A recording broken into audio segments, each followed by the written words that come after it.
Olha, esse fiasco do 1º de maio petista é uma excelente oportunidade para a gente falar não só sobre o movimento sindical, mas também sobre a impopularidade do governo Lula e também sobre a fraude bilionária do INSS, que inclusive beneficiou o sindicato dirigido pelo irmão do Lula.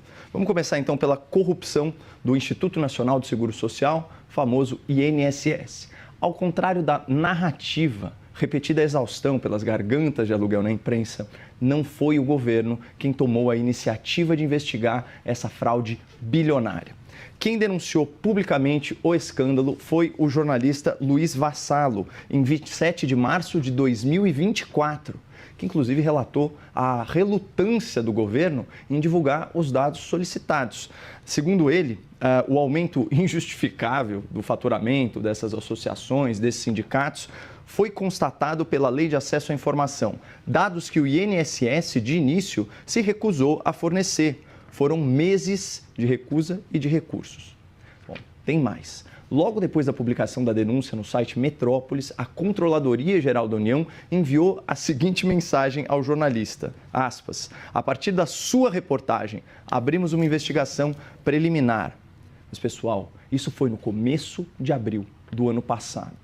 De lá para cá, bilhões de reais foram roubados de idosos vulneráveis, mostrando que as instituições, sob comando de Lula e seus apaniguados, foram, na verdade, omissas. Essas instituições foram, no mínimo, negligentes. Eles sabiam das dezenas e dezenas de milhares de processos judiciais contra o INSS, contra os sindicatos, contra as associações. Eles sabiam do desfalque bilionário nas contas públicas, mas eles sabiam que a imprensa sabia.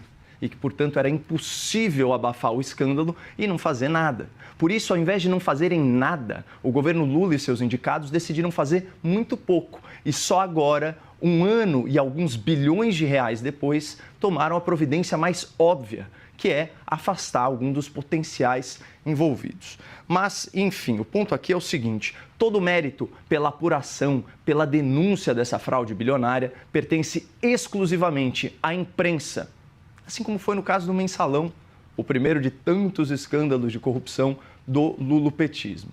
Agora, imaginem que decadente seria a participação presencial do Lula nesse 1º de maio.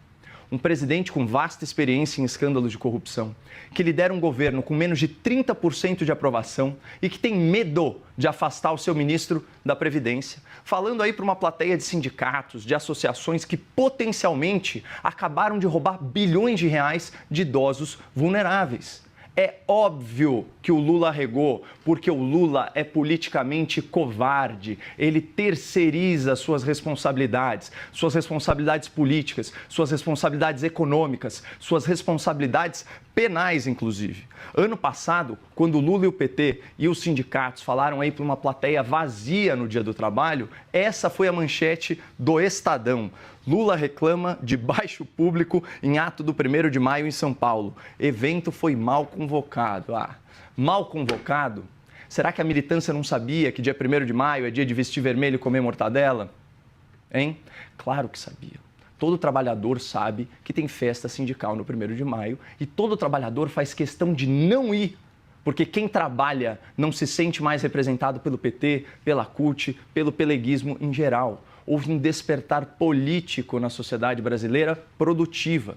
O trabalhador agora sabe que quem explora a sua força de trabalho não é o patrão, o capitalista malvadão. Quem explora o trabalhador brasileiro é o Estado, que, em média, fica com 40% da sua renda na forma de impostos e taxas. Ou seja, o trabalhador esclarecido sabe que ele trabalha até o dia 29 de maio só para pagar um governo atolado em corrupção, em privilégio e em esbanjamento.